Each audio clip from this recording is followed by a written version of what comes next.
Assalamualaikum warahmatullahi wabarakatuh. Waalaikumsalam warahmatullahi wabarakatuh. Selamat siang anak-anak semua. Siang. Gimana kabar kalian hari ini? Oke. Baik teman-teman semua. Jadi jika kita ingat kembali bahwa beberapa waktu yang lalu kita telah pun merayakan Hari Raya Idul Adha. Betul? Betul. Nah, pada saat hari Raya Idul Adha, siapa yang melihat ketika orang-orang itu menyembelih hewan kurbannya? Oke. Kira-kira hewan apa aja itu? Kalau tempat kami sapi 2, kambing 5. Sapi, kambing, ya. Nah, jadi di sini saya ada membawa apa ini? Kira-kira? Literal, kardus. Oke. Jadi ini adalah sebuah media. Oke. Hari ini kita akan mempelajari tentang pemilihan hewan kurban. Seperti yang telah dikatakan oleh teman kita tadi, ya. Jadi hewan kurban itu ada kambing, ada sapi, gitu kan. Nah, selain daripada itu, hewan kurban ini meliputi hewan-hewan ternak seperti ini. Nah, seperti sini ada apa ini? Kambing. Kemudian domba, sapi, unta. Nah, inilah beberapa jenis hewan ternak, ya, yang bisa dijadikan sebagai hewan kurban. Akan tetapi, apakah kita bisa langsung menunjuk atau memilih hewan kurban itu tanpa melihat apakah hewan itu cacat? Tentu tidak, kan? Kita juga harus melihat bahwa hewan ini benar-benar sehat dan usianya sudah cukup. Nah, jadi teman-teman semua, kita tidak bisa langsung memutuskan hewan mana aja yang bisa kita pilih. Kita tadi sudah tahu bahwa hewan ternak itu yang bisa dijadikan sebagai hewan kurban itu ada kambing, domba, sapi dan juga unta. Nah, kita juga perlu memperhatikan sifat dan kondisi fisiknya. Jadi, ini misalnya adalah kecil. Nah, hewan yang bisa dijadikan sebagai hewan kurban itu mestilah dalam kondisi yang sehat, kondisi fisik yang baik.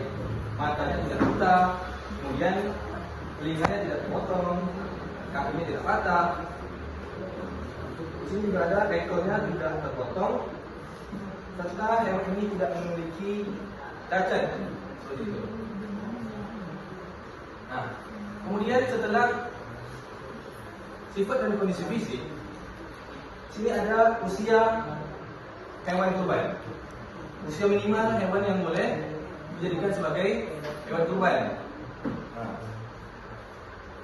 untuk kambing, di sini ada kambing. Usia kambing yang akan dikurbankan adalah minimal berusia 2 tahun, serta sudah masuk tahun ketiga dari usianya. Untuk domba, usia minimal domba untuk dikurbankan adalah 1 tahun atau telah berganti gigi. Nah, sedangkan sapi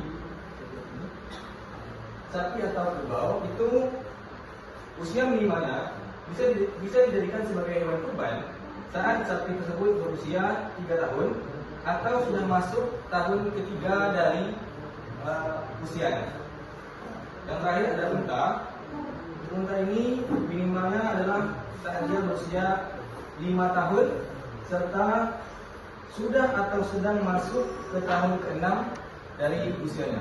Jadi seperti itu. Nah, sekarang saya mau bertanya kepada teman-teman semua,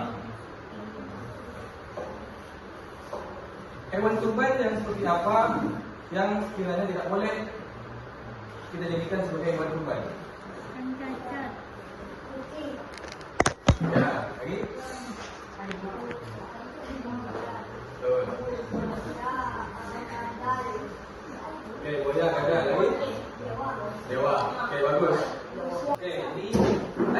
saya sudah menjelaskan bahwa cara minimal kambing itu bisa dijadikan sebagai hewan kurban adalah saat dia berusia 1 tahun. Betul. Nah, pertanyaan saya, apakah kambing itu dia itu sehat, tapi dia baru berusia 1 bulan? Boleh tidak kita jadikan sebagai hewan kurban? Boleh ya. Nah, baik. Jadi demikian pembahasan kita pada hari ini. Sebelum saya akhiri, kita simpulkan kembali bahwa hewan ternak yang bisa dijadikan sebagai hewan kurban itu mestinya harus berusia yang pas ya, dan juga dalam kondisi kesehatan yang baik. Demikian yang bisa saya sampaikan. Saya akhiri. Wabillahi taufiq wal hidayah. Assalamualaikum warahmatullahi wabarakatuh.